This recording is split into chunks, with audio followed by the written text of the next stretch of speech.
Welcome all, I'm Steve, a Makavelist. I hope you are too.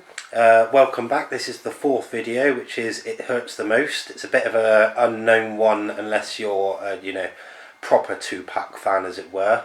Couple of the things that I've just noticed from the first three videos I've done is that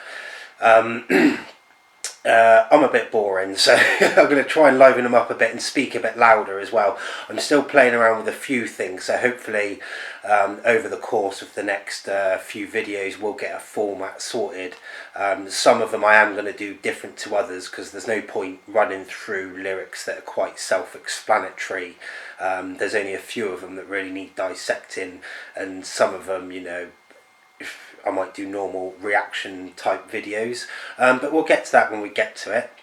So, oh yeah, and also stick around because what I'm going to do is at the end of each video I'm going to just reel off a couple of lines. Sorry, I've actually written notes down. So I'm going to reel off a couple of lines from the next track I'm going to do, just as a bit of a self-test for you guys. It'll be a couple of lines, probably be easy for anyone who's much as a fan.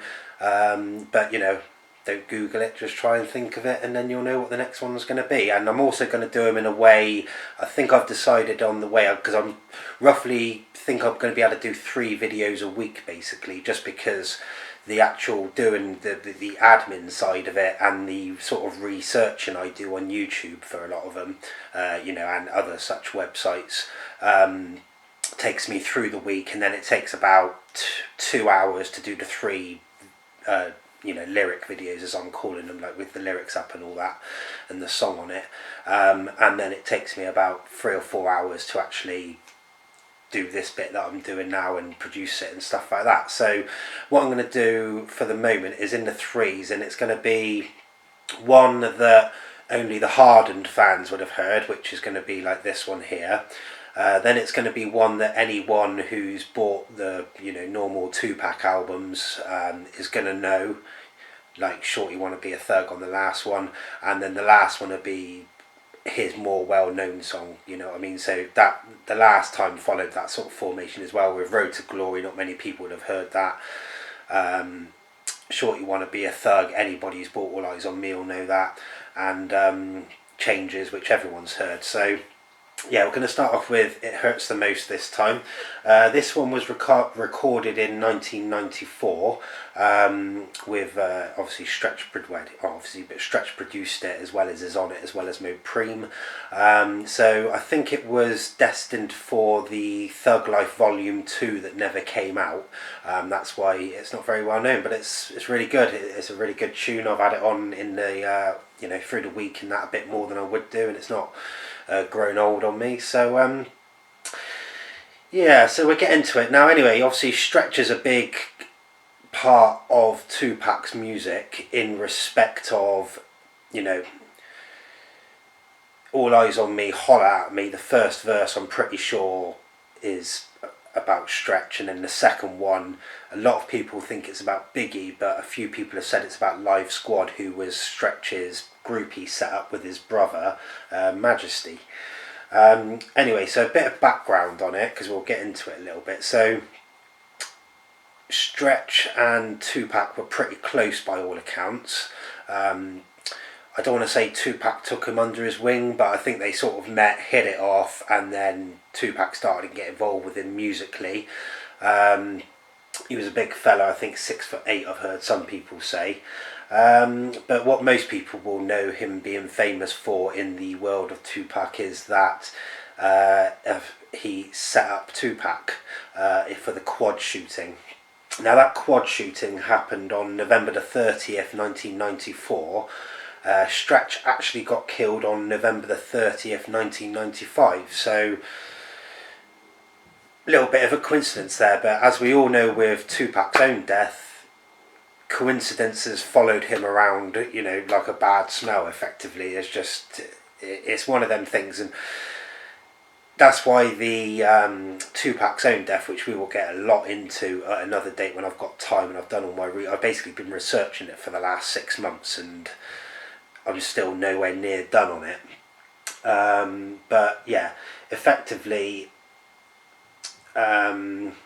yeah, it's a bit of a funny one, because I'm of the sort of theory that the simplest answer is normally the right answer when it comes to these sort of things, but then I'm not one who believes in coincidences either, and the two of those sort of feelings don't really tally up. They're coming to a head, which is why I really need to get some facts straight, just to make it right in my head, and hopefully everyone's head. Not that I'm looking to solve it or do anything like that, you know what I mean, but just to get it right in my head, because I can accept what happened, but there's a little niggly part, whether it's 5% or whether it's 20%, I don't know, but there's something just saying there isn't right with what's well established. So, but like I said, that's one for another time. That'll get a bit more, that'll get really interesting, I hope.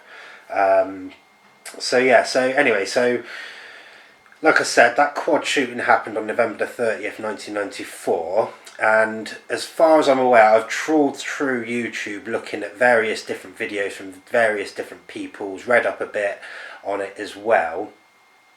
So what I tend to do, because I've got no loyalties, or you know, because the trouble is with any video you watch on YouTube of people who were there, or people who know someone who were there, or this, that and the other, is that there's always something not biased in their opinion, but they're going to be looking out for themselves, if you see what I mean, or tell their version of it, or you know, it might just be that they sort of want their say on it because they need some new, you know, some new fans, or you know, they need to stay relevant, or it could be that they're a family member, or it could be this, that, and the other. So the waters are always going to be muddied.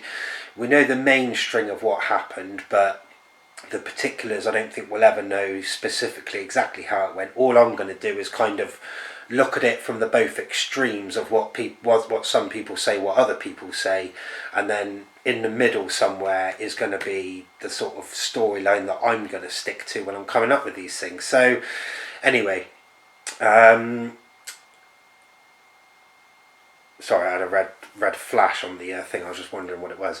Anyway, yeah, so this quad shooting, which quad was the studios, and effectively, from what I can gather, happened is that Tupac didn't want to go, but Jimmy Henchman, who we'll get into, but effectively at that time was a record producer, but I believe beforehand was quite a big, you know, big player in the game of the streets of New York, and effectively what happened was, as far as I'm aware, is Tupac was obviously going through some issues with Jimmy and Jack regarding the rape case, which we'll get into another time, but just, you know, and Tupac was wary, so I don't think Jimmy was involved in that side of it like Jack was, if you see what I mean, but he was obviously a little bit wary being in New York and having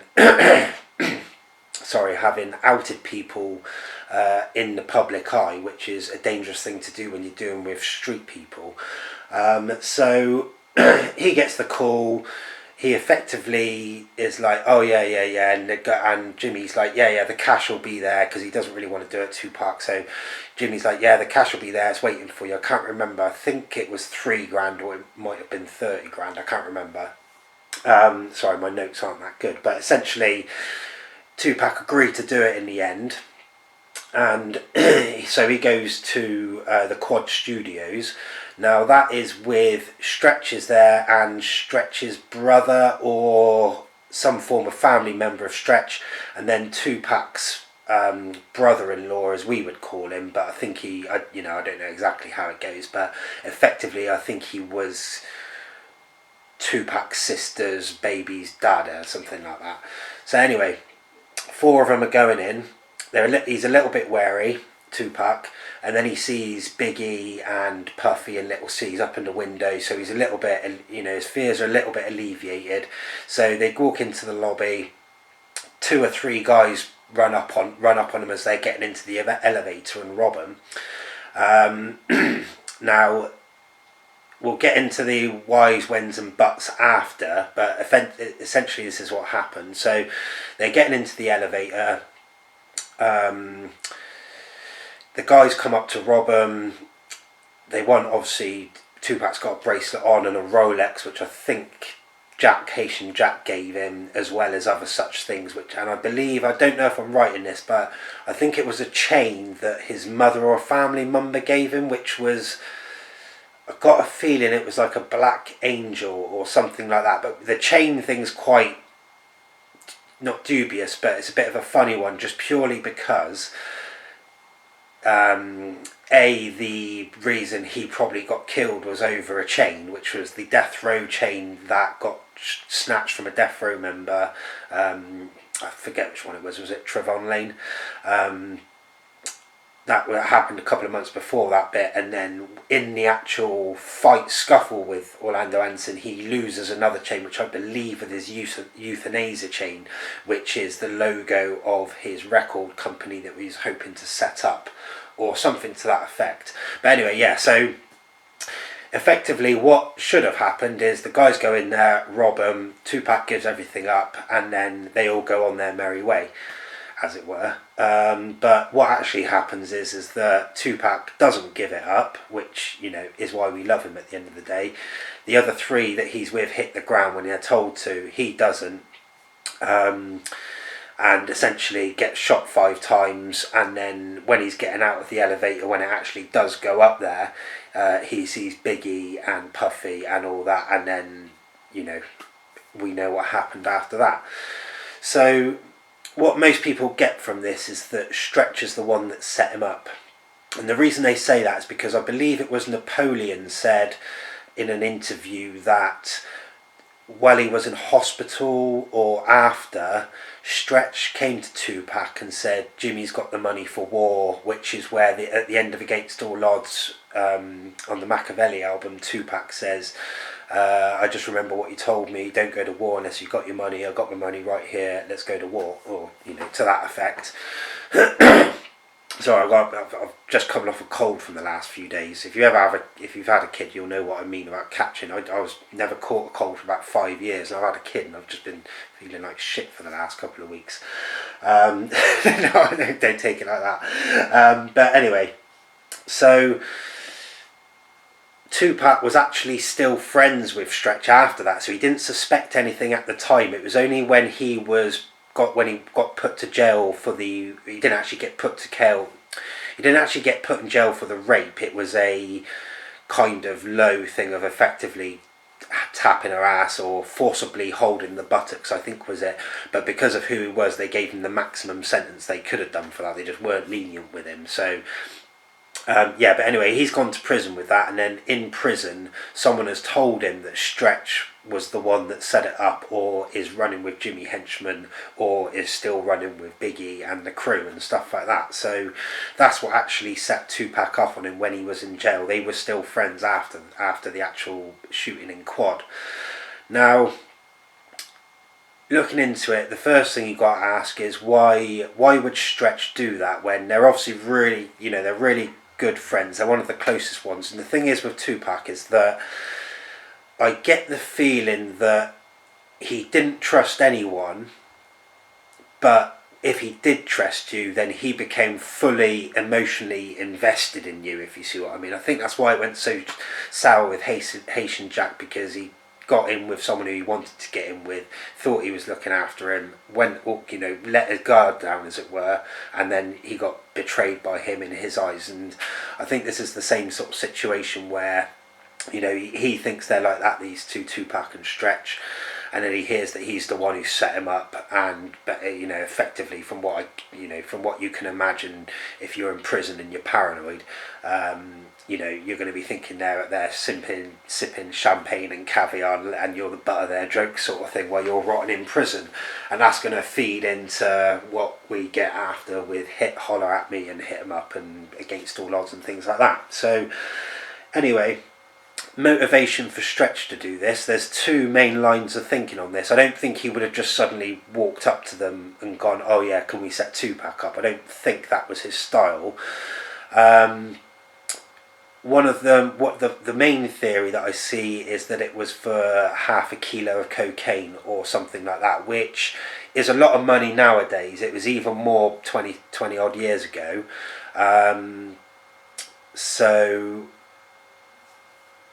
yeah, I mean, I'm a bit dubious on that because the guy's making music. He's hit it big. They've got a gold album out. You know, they're only on the way up, if you see what I mean. I don't see why he would want to get involved in street stuff and betray one of his best friends over, you know, over $50,000, $70,000, whatever it was. I mean, it's a lot of money, don't get me wrong, but surely in the grand scheme of things, he could be looking at tenfold that within a couple of years. And you know, the guy's obviously not stupid, so he would have worked that out. So the other reason could be that Tupac pissed him off, or did something that pissed him off, or that he was made to do it. Now it could well be, I can't get any information on Tupac doing anything to particularly piss Stretch off. You know, it could have been, oh, could I have a cut of this money? I produced the record and he didn't give it to him and stuff like that. But I haven't heard anything like that. So, and usually there's, you know, you don't get smoke without fire, that old thing. So, yeah, I mean, I don't know about that. So that leaves basically that he was kind of forced to do it.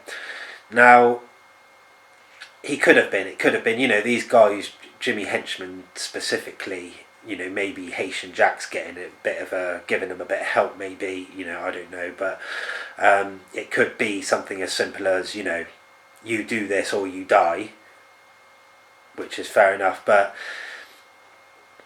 the only trouble with that is that you would imagine Stretch would be acting a bit shady on the day and in the night, and Tupac would pick up on that. You know, he'd know if one of his best friends was acting a bit weird or knew something was going to go down like that. So the only thing that I can really pick myself is that effectively they may have gone up to Stretch because he's one of the guys who Tupac did trust. There's obviously the Outlaws and Thug Life and stuff like that, but they probably would think, no, they're not going to do it there. A lot of them are Tupac's blood, you know, or in family, as it were, whether that's the Black Panther family, their mums and dads being all together and things like that. So they're not likely to do it, but Stretch you might be able to get at.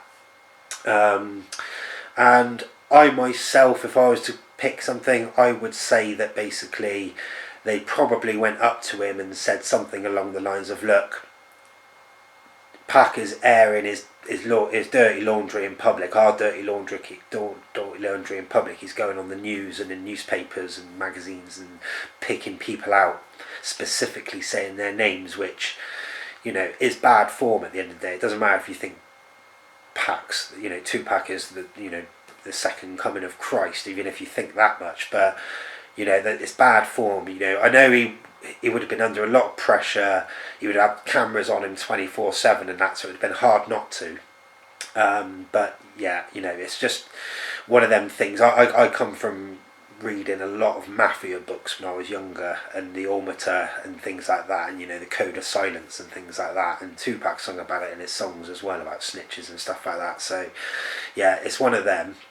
But anyway, so they want to discipline him. So my theory is that they've probably gone to Stretch going, you know, look, just get him to the studio, we're going to give him a robbing, maybe a little bit of a pistol whipping, just to teach him a lesson, just to keep him, you know, just to keep him straight, basically. And I think it just went horribly wrong. I think that when they got into the studio, or the lobby as it were, instead of Tupac just going, you know, being scared, going like that and doing like that, as far as I'm aware, he was feigning taking his bracelet off, and he actually had two guns on him. So he went to grab his gun, and effectively, when the other guy grabbed for it, that's what shot Tupac in the groin area. And then shots just started going off because a shot had gone off, and that was it. It just got messy really quick. So, you know, the question is, how much do you blame Stretch for that? I don't know. I think I'm probably willing to give him the benefit of the doubt on that. Now, how he acted after is probably a bit different. Oh, sorry a minute, I'm going to have to go because the battery's just running out, but it won't seem like that to you. Right. Okay, I'm back. So where do we get to? Oh yeah, that was it. So yeah, how much do we put blame on Stretch for this? It's a difficult one. I mean, I think it's about sort of Biggie as well, but there's a different reason why he went all out at Biggie, which we'll get into another time. But I mean, it's a difficult one. If you put yourself in Stretch's shoes, you got your friend on one hand, all right, albeit only 2-3 years, maybe something like that, but you've become close. You're making good music. You're going up in the world with him, etc., etc., etc. On the other hand, you've got these goons who are likely threatening you, or you want to stay on the right side of, if we can put it like that. Yeah, it's a difficult one. I don't know. Assuming, like I said, that he didn't actively stitch him up, like as in he wasn't the one who went to them, they were the one that went to him, and he was kind of coerced into it. I think I'm willing to give him the benefit of the doubt.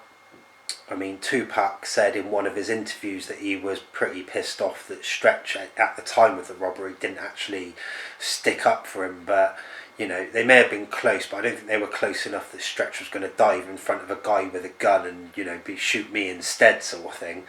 The one thing that Tupac said that was interesting was that that usually if you're robbing someone or a group, you go for the big one first, to knock, take them out, and that, and they didn't do that, but then they were cooperating. So one of them, my sort of feeling is he knew what was happening and he just sort of went along with it, which you can't really blame him for. Maybe it was a bit ill-advised when Tupac was in prison to start hanging around with the people who Tupac had started blaming for it and things like that. But again, what else are you going to do?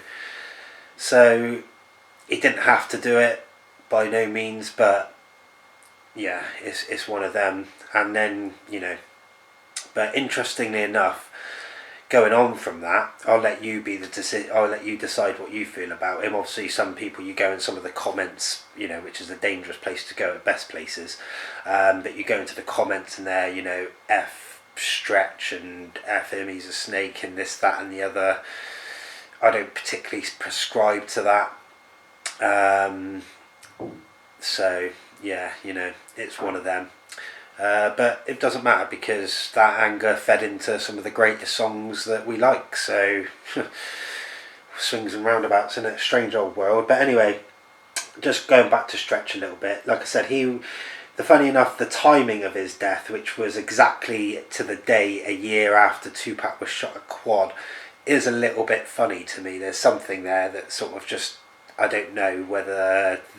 Apparently, it was over a couple of kilos of cocaine he'd stolen from a dealer, and he hadn't paid the money back, and he wasn't actively looking to pay it back. So I think he was driving along in his minivan. He got shot 4 times in the back while he was going, or something like that. Bad times. R.I.P. Stretch, I say, because I really like their music together.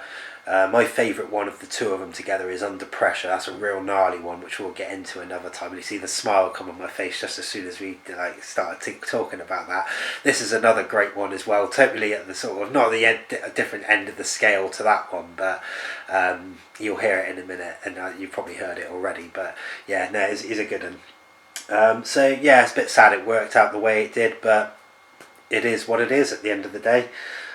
So yeah, if you guys know anything more on that, or if you want to correct me or this, that, and the other, then please let me know, because I want to know. We'll be visiting this situation regularly, because this is probably one of the 2 or 3 key moments in Tupac's life where it makes me think, if Tupac, let's just say that the reason he was getting, the reason that he put up a fight and got shot was because of the chain he had on. He didn't mind losing the other stuff because it's just cash. But, you know, if he was sort of that ilk instead, and he just got on the floor, got robbed, and they left, and this, that, and the other, all right, he might not have been the person that we believe he is. I mean, yeah, it's a different one. It's a difficult one, isn't it? Because you can sit here and speculate and sort of say, oh yeah, if that quad shooting wouldn't have happened, they'd all be one big happy family now, and Thug Life would be miles down the road, and Biggie and Tupac would be at the head of it, and Stretch would still be there, and this, that, and the other. The likelihood is that it wouldn't have. But yeah, it's an interesting one, because if he did just sit down and get robbed, you know, would we still think Tupac in the same way? It's because he stood up for what was right, like he did with the two off-duty cops. You know, it's because he stood up and be counted and did what no one else, not what no one else would do, but what 99% of us wouldn't do, that, you know, that's the reason we love him. So yeah, one of them.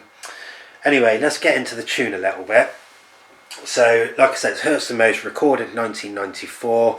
I'm not going to go too much into this, we don't need to dissect it that much, but we will just quickly run through the lyrics, just because I've noticed a couple of little bits, and we'll just pick out a couple of nice bars. So, this is Stretch, this first verse. So, woke up one morning and I'm feeling good, it's understood, I'm fucking kingpin of my neighbourhood, I'm going to get money with my fellas, the young guns, not the ones they pull their fucking triggers. It figures, the phone rang, homie brings some bad news, telling from the tone of the voice my nigga had the blues, saying such and such, caught much your buckshots, and his body was discovered by the cops. The phone dropped, my brain locked in shock, started smoking weed and the pain wouldn't stop. Sorry, I'm doing rubbish at these a little bit. Like I said, I've been a little bit under the weather, and it's not one that's ingrained in me. You know, I mean, a lot of the other tunes, I've been listening to them for 20 years, and I don't even need to sort of effectively look at the words to know them or know the rhythm. But this one's, I think I only picked it up 4 or 5 years ago, and it doesn't get listened to, you know, regularly. If you sort of get where I'm coming out of that. But anyway, next one. My fella, they took my fella, now fuck that. We're going on the hunt, and when I'm find him, I'm a buck that fool till he drop and he croak. I'm running on this block.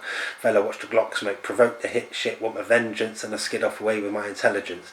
And back to where it's cold for you. Oh yeah, gunshots to my fallen crew. What I like about it is the you know, it's a big guy. He's showing his emotions at how much someone's hurt him, and they're gonna take vengeance. You know,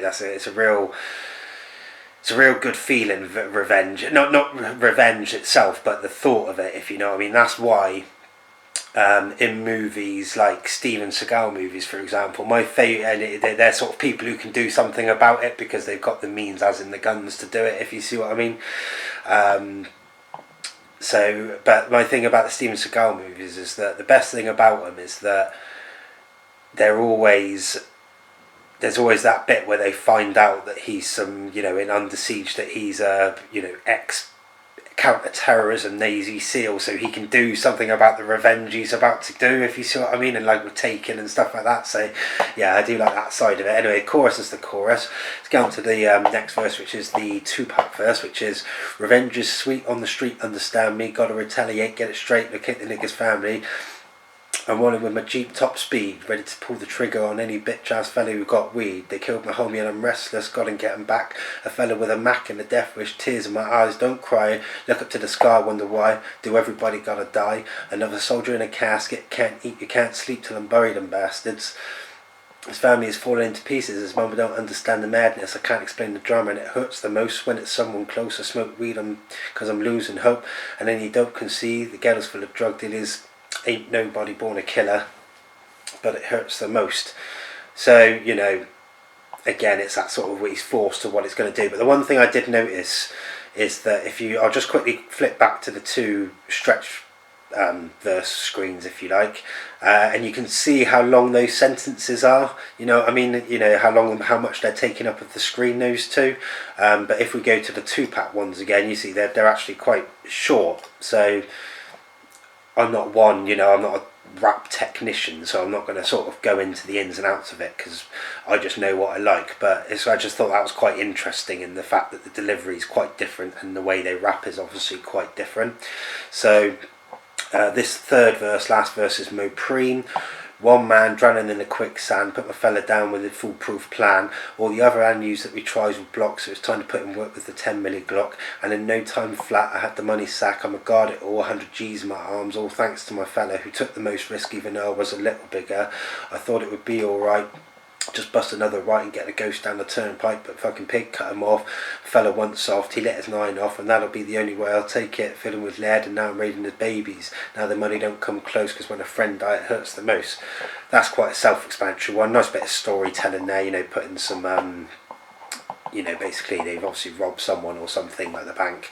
They're going, police are caught up with them, and he's let his shots go, so they've shot him. So now, you know, Mo Preem's left basically looking after his best mate, or one of his best mates, or one of his crew's family effectively, and all the money doesn't, you know, money won't replace your friends when they're gone effectively.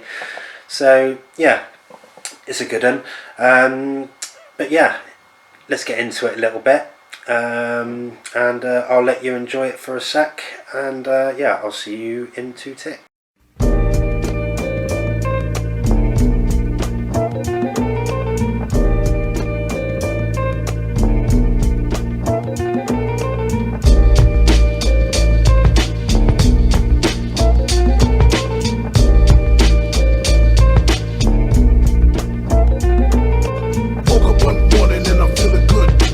I'm fucking kingpin in my neighborhood.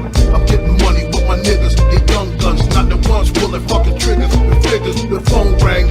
I'ma bring some bad news. Telling from the donor's voice, my nigga had the blues. Saying such and such, caught much of shots, and his body was discovered by the cops. The phone dropped, my brain locked the shot. Started smoking mad weed, but the pain wouldn't stop. My nigga, they took my nigga. Nah, fuck that, we going on a hunting. When I find him, I'ma fuck that fool till he drool and he croak. I'm running on this block, nigga, watch the Glock smoke. Provoke the hit shit, I want my vengeance. Then I skid off and get away with my intelligence. And then back around the way, it's so goes for you. Yeah. Gunshots to my fallen crew. When your nigga dies, it hurts the most. When your nigga dies, it hurts the most. When your nigga dies, it hurts the most. When your nigga dies, it hurts the most. Revenge is sweet, on the street, understand me. Gotta retaliate, get it straight. Locate the nigga's family, and I'm rolling in my Jeep top speed. Ready to pull the trigger on any bitch ass nigga who got weed. And kill my homie and I'm restless, gotta get him back. A nigga with a Mac and a death wish, tears in my eyes, don't cry. Look up in the sky, wonder why. Do everybody gotta die? Another soldier in the casket, can't eat, can't sleep till I bury them bastard. His family is falling into pieces. His mama don't understand the madness, I can't explain the drama, and it hurts the most when it's someone close. I smoke weed cause I'm losing hope, and any dope can see the ghetto's full of drug dealers, and ain't nobody born a killer, but it hurts the most. When your nigga dies, it hurts the most. When your nigga dies, it hurts the most. When your nigga dies, it hurts the most. When your nigga dies, it hurts the most. One man drowning in the quicksand, put my nigga down with my foolproof plan. All the other avenues that we tried was blocked, so it's time to put in work with the 10mm clock. And in no time flat, had the fucking money sacked. I'm guarding on 100 G's in my arms. All thanks to my nigga who took the most risk, even though I was a little bigger. I thought it would be alright, just buzz another right and get ghost down a turnpike. But a fucking pig cut him off. My nigga won't solve, he let his 9 off. And that'll be the only way I'll take me. Feeling for the lead, and now I'm raising his baby. Now the money don't come close, cause when a friend die hurts the most. We live it thug life. When your nigga dies, it hurts the most. When your nigga dies, it hurts the most. When your nigga dies, it hurts the most.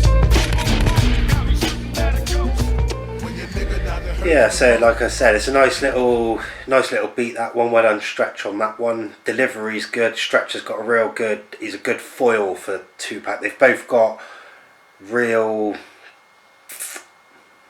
what's the word? Not aggressive voice. I mean, they have got aggressive voices, but yeah, we'll go with aggressive. Let me know if you know the word I'm thinking of. But yeah, both their voices are really like aggressive and manly, if you like, but they're different voices and different deliveries, like we were going on about earlier. So that's a good tune. So yeah, I hope you enjoyed that one. Not many people who are not fanatical Tupac fans, even though I don't particularly think I'm fanatical. I just enjoy his work and his whole pattern. So I was going to say something really bad then. Just the whole thing that goes around with Tupac, his interviews and his poems and like what he stood for and this, that and the other, basically. But yeah, no, it's a good tune. Like I said, I only discovered it about 4 or 5 years ago. So yeah, he's a good one. Anyway, yeah, so we'll get on to I'll be moving on to the next one, saying goodbye in a second. So like I promised, what we're going to do is I'm going to give you a couple of lines from the next one, and you should know this one. I was only going to do the first line to make it hard, but I think for the first few I'll just do 2 lines. They'll be pretty easy for most of us. So yeah, hopefully you'll know what I'm on about. My memories bring me misery, and life is hard in the ghetto, it's insanity, I can't breathe. So that's my memories bring me misery, and life is hard in the ghetto, it's insanity, I can't breathe. What song am I doing next? So you'll either know that now, or you'll know in a couple of days' time. Good stuff. See you in a bit.